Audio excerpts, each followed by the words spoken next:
contexto de mercadotecnia. Y recibimos con gusto vía telefónica a Jorge Reyes para iniciar la semana con temas de mercadotecnia. Jorge, buenos días, bienvenido. ¿Qué tal, Diana? ¿Cómo estás? Buenos días, Marceli. Con gusto, como todos los lunes, estar aquí platicándoles de temas que nos vamos topando de mercadotecnia en algunos foros y blogs y estudios que van sacando sobre los avances que se están dando en esta ciencia para saber y entender un poquito cómo satisfacer mejor al consumidor, ser unas empresas que tengan más acercamiento con los clientes, ¿no? Y al final, pues inicio con este pues, como pensamiento de que vivimos en un mundo en el que la información no nada más es muchísima, sino que además está en todas partes, ¿no? O sea, por ejemplo, y ustedes que están en el ramo de la comunicación se darán cuenta que acceder a datos, a artículos y recibir cada vez más y más impactos de contenido es cada vez más fácil, más sencillo, pero también muchas veces cuando empiezas a recibir un montón de cosas se vuelve más frustrante, ¿no? Y los consumidores, de acuerdo a varios estudios que me he topado por aquí y por allá, sienten muchas veces lo que se conoce como ese cansancio informativo. O sea, hay tanta información que quieren dejar de recibirla y se saturan rápidamente de un tema o contenido. Incluso hay veces que llegan a sentir frustración o agobio ante un exceso de contenidos que no se pueden procesar. O sea, se ven enterrados por la información, podríamos decirlo como tal, ¿no?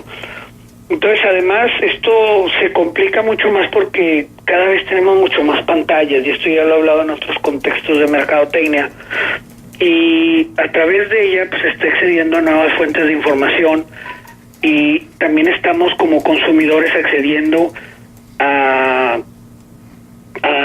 esa información que decimos, es que ya no quiero recibir tanto, no sé por qué estamos pegados al celular.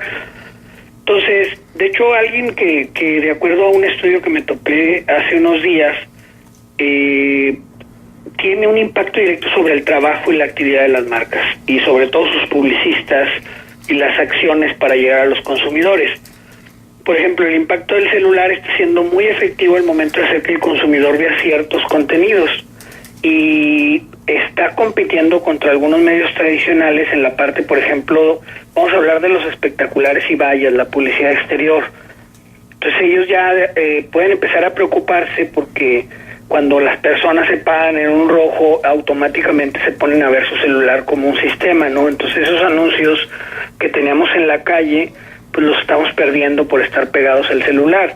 Entonces yo solo les pregunto, ¿cuál es el anuncio que se muestra en el semáforo donde pasan más tiempo rumbo a su trabajo?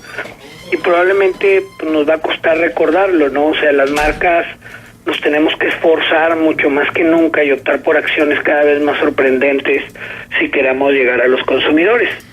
Pero lo cierto que en este exceso de información no solo se nota ahí, en realidad está en todos lados, y las marcas tienen que trabajar para posicionarse en prácticamente todos los escenarios. Tienen que ser capaces de conseguir llamar la atención en medio de un contexto en el que compites con más cosas. Es lo que yo siempre he dicho, es decir, tú eres una marca de leche, no compites contra otros lácteos, compites también con las papas y con los hoteles y con los carros, y o sea, al final lo que buscas es robarte un pedacito de atención. Entonces, de acuerdo a un análisis que acabo de subir a la página de Twitter de @mtorreon, de la firma de investigación y consultancy, bien, ellos te dicen 3 caminos que nos pueden ayudar a conseguir llamar la atención de los consumidores. Al final, el modelo AIDA empieza por llamar la atención, pero explicando específicamente la primera A de este acrónimo, la parte de la atención, pues creo que es lo que ahorita es donde estamos más batallando. Y lo primero que te explican estos señores es la parte de la personalización, o sea, y es algo que no es nuevo, o sea, esto ya prácticamente aparece en todos los análisis sobre cualquier situación que implique tener que llegar al consumidor en tiempos modernos. Hemos, de hecho, en el contexto de mercadotecnia, en este mismo espacio hemos hablado en varias ocasiones sobre el trabajo de la personalización y cómo hacerle para conectar con ciertos segmentos de clientes.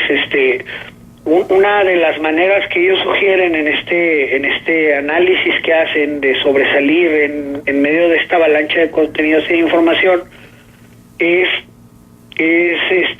ofrecer realmente específicamente qué es lo que quiere recibir cada uno de los segmentos y hablarle específicamente como lo quiere oír. De hecho, me llamó mucho la atención, hace unos días estaba viendo un análisis de una empresa de internet que hacía un análisis sobre la manera en la que Donald Trump se comunica con sus diferentes segmentos, y es interesantísimo que utiliza 6 palabras nada más. O sea, utiliza la palabra people, utiliza la palabra America o American, utiliza bat, utiliza fake news, dangerous, ocupa la parte de vulnerable y muerte y destrucción. Si se fijan, la gran parte de los mensajes hablan de miedo y de la gente americana, ¿no? Pero si vemos los 5 principales mensajes que está utilizando en Twitter Donald Trump, 3 de esos 5 principales mensajes o palabras tienen que ver con algo negativo.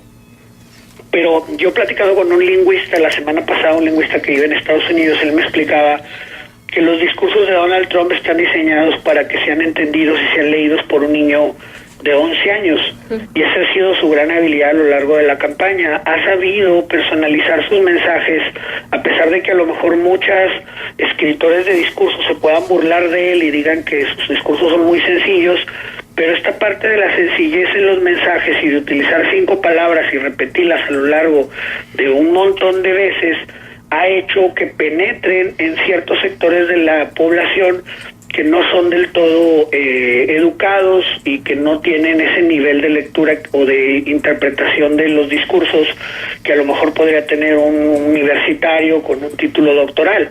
El problema es que yo veo también que muchos de los publicistas y muchas de las personas que hacen discursos se quieren adornar, o sea, quieren mostrar lo bello y lo maravilloso que son al momento de redactar discursos y las palabras rimbombantes que utilizan al momento de hacer artículos, y en el momento en el que las escriben, cada vez que escriben una palabra que nadie entiende, en ese momento ellos se dan una autopalmadita, y esta parte está bien que defendamos nuestro lenguaje y nuestro idioma, pero tiene uno que personalizar el mensaje dependiendo de los segmentos. Y en nuestro país una gran parte de la población llega a segundo de secundaria, pues nos tenemos que dar cuenta de que el mensaje debe estar diseñado para que lo entienda alguien de segundo de secundaria, y si no lo entiende esta persona probablemente va a cambiar o va a moverse de estos análisis, ¿no? Entonces fíjate que la parte padre de Trump sus discursos están llegando a quien tienen que llegar, que es una gente poco educada,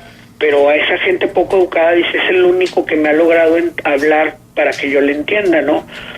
Y también hay lo que te explica, te hablaban de 3 cosas en el documento. Te hablaban el primero esto de personalizar, el segundo que pensaras en los microinfluencers, no en lugar de los grandes influencers. Todos sabemos que un influencer es aquella persona que habla bien de nosotros, que puede ser alguien que te puede, que tiene gran parte de la confianza de cierto grupo de consumidores, y la gente le hace caso a lo que él te puede llegar a decir.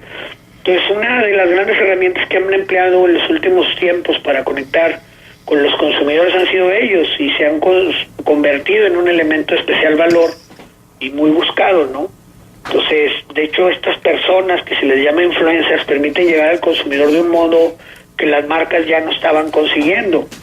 Pero en esta carrera por los influencers, las marcas no deben olvidar otra cuestión, que no deben cerrar los ojos con los grandes números de seguidores. Y esto yo llevo ya un tiempo viéndolo en varios blogs de mercadotecnia, de que eso de estar siguiendo a empresas que tienen gran número de seguidores o personas con gran número de seguidores no te va a hacer una mejor persona ni una mejor empresa, sino deben buscar también a quienes realmente conecten con sus consumidores potenciales. Los niveles de engagement, ¿no? Reales. Sí, es el engagement real. Entonces, solo ellos van a lograr llamar la atención de este consumidor, y ahí es donde entran estos que le llaman microinfluencer, que no tienen millones de seguidores, pero logra relaciones mucho más directas con sus seguidores y suele conseguir, como tú dices, mejor radio de engagement, ¿no? Entonces, esa es la segunda. La tercera dice que hay que mejorar la forma en la que nos buscan en Internet. al final ahorita que hay mucho más y más información, pues los consumidores también están cambiando el modo al que acceden a ello a través de las herramientas tradicionales, y entonces el trabajo en los buscadores pues debe ser muy muy bien pensado, y pues no hacer una campaña general, sino tratar de hacer varias, pero la verdad es que ese tema no me gustaría a mí profundizar mucho porque no es mi área de especialidad. Ahí sí recomiendo que se contrate una agencia especializada en lo que es contenidos y comunicación web y redes sociales, y a lo mejor ahí ellos les pueden ayudar más, pero si esta agencia les ofrece una sola manera de búsqueda en los diferentes buscadores y en las diferentes redes sociales, pues a lo mejor no está personalizando los contenidos, ¿no? Ahora, esto que dices, recuerdo algo que justo acabo de leer, Jorge, me llamó muchísimo la atención. Decían casos como de Coca-Cola Company, que en Estados Unidos su presupuesto de marketing digital, decía que en el último año destinó casi el 30% de su presupuesto de marketing digital a microinfluencers, es decir, a pequeños blogueros, tuiteros, estrellas de YouTube, en pequeñas comunidades que pudieran hablar bien de la marca. Y entonces me quedo pensando en lo que planteabas al inicio.